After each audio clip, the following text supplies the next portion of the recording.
Okay, here we are. Got this nice little Malinois Dutch Shepherd cross, and he's been outside playing with his brothers and sisters, climbing some stuff and running around, having a good time with some other dogs here at the kennel, making sure that they get plenty of exercise and plenty of socialization. Now it's time to bring him in and let him do some learning. We're just trying to teach this dog to be a good student. Okay, so the very first thing we need for him to do is understand that we've got some good stuff to teach him. And the fastest way to learn is just by kind of following our hand around. We'll lead him through the behaviors he needs to learn. This is what a lot of people call targeting.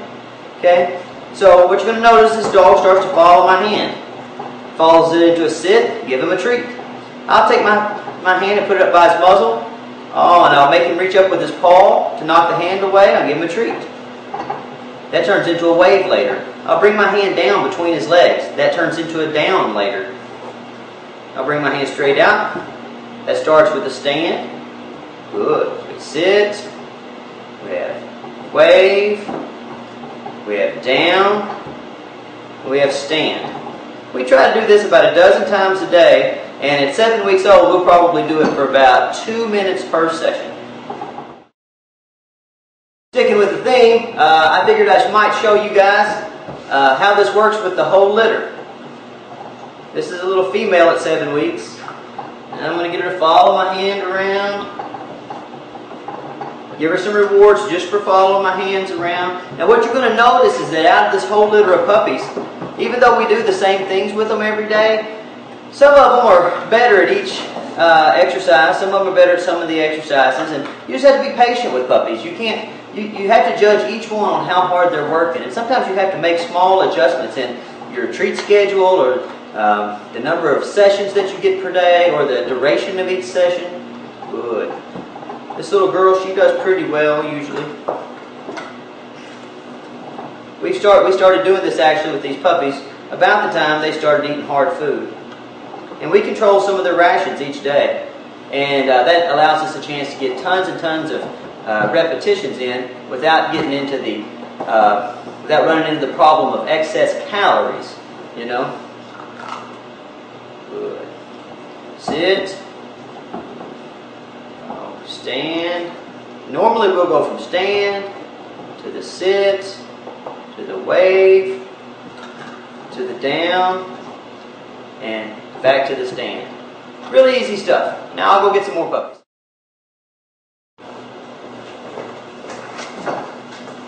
Okay, here we have puppy number 3. Good boy. He's not quite as confident as his brother and his sister. Okay, so I'll give him a lot of rewards just for moving in the direction of being more confident, of being more outgoing.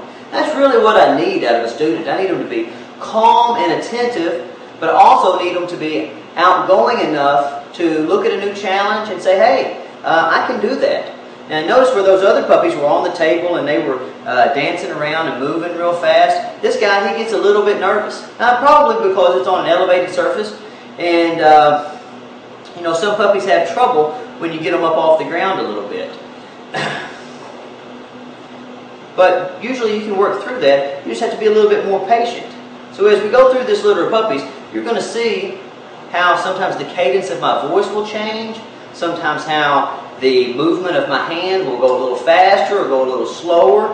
But what I'm doing is, although I'm taking the same approach with the whole litter, I'm trying to have room to let every dog be an individual and find the strengths and weaknesses of each dog. And I build on their strengths. When I build on their strengths, I minimize their weakness.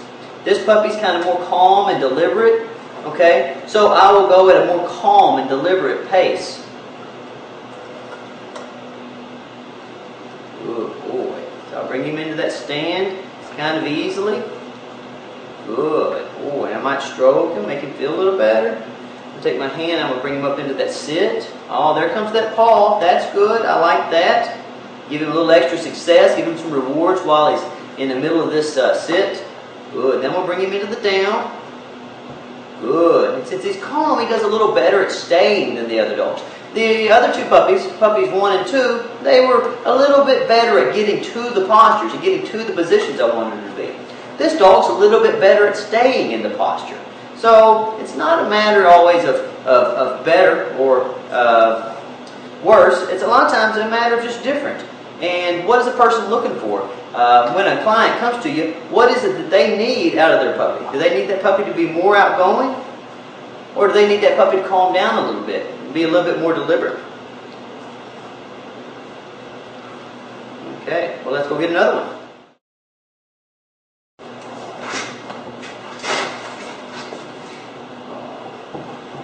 Lots of different personalities in puppies. I mean, they have a range, you know. So Malinois are all going to kind of act like Malinois. Beagles are going to kind of all act like Beagles. And but a big mistake people make is thinking that just because it's a Malinois, it's going to be the same as its brothers and sisters. There's a lot of effort that goes into breeding dogs to all be the same, but they just, you know, they develop a little bit different, you know, or differently. So what we have to do is we have to look at the dogs, and look at this little dog. The last little dog I got out was a little bit hesitant, a little bit worried. This puppy's had the exact same life experience. And she's happy, she's outgoing, she moves faster, her tail wags more, you know. Just how she was born. So you have to accept that difference, those differences. One of the things, though, that you have to watch out for is thinking that a dog is necessarily better than another dog. We each have things that we like or don't like about puppies. Sometimes an active dog suits an owner. Sometimes, if the dog's too active, it just doesn't suit an owner. And that creates conflict in the household. Oh, good. This little puppy here, oh, I think she's going to be great for somebody that wants to do a dog sport. Good. Somebody that has a farm and can take this dog around with them while they work. You know, needs a real active lifestyle. Good. Super smart, super eager to learn. But she's always into something, you know. I mean, just a minute ago I walked outside and she had a piece of weather stripping off of my door that her and her brother were playing tug with. So there are blessings and there are blessings in disguise. Good. This dog's a blessing for a dog trainer because even at 7 weeks old, super easy to work with, super enthusiastic. But from the kennel owner side of being a dog trainer, I got to watch her because every time I turn around, she has something in her mouth that she shouldn't. Good. Good puppy. Stand. Good. Sit. Down. Good dog.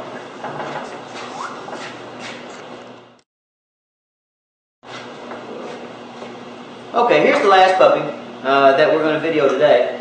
And I just want to show you that this, again, getting back to the point that, you know, dogs are individuals, right? So I showed you a couple of puppies that are, I mean, these puppies live the same life. They've been here at my kennel their whole life. They were born in my basement, right? Okay, but they're a little bit different. I have about half and half in this litter that are really like crazy go-getters and into stuff all the time. And I have about half that are reserved and a little bit more patient, a little bit easier to play with for the kids that come down here, okay? Now, I showed you a couple puppies that were really rambunctious and really outgoing, and I just showed you a puppy a minute ago that was a little bit more reserved. And this one, he's also a little bit reserved. So you'll notice, again, the cadence of my voice, it changes a little bit. I try to go to a more reassuring tone. I make the work easy for him. Good boy. Real slow.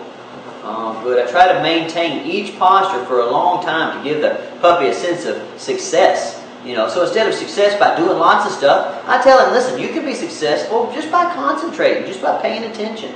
You know, if you find something like a down and you run up on it and you get paid for it, I like it, do it, do a lot of it.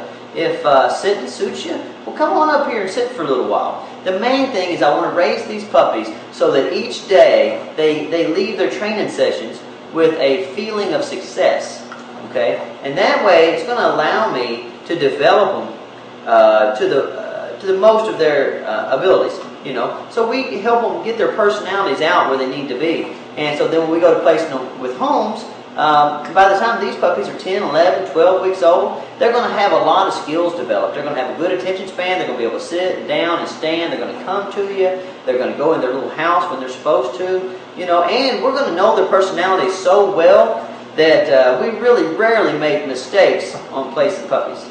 And I feel like without this level of interaction, it's hard to really steer people in the right direction.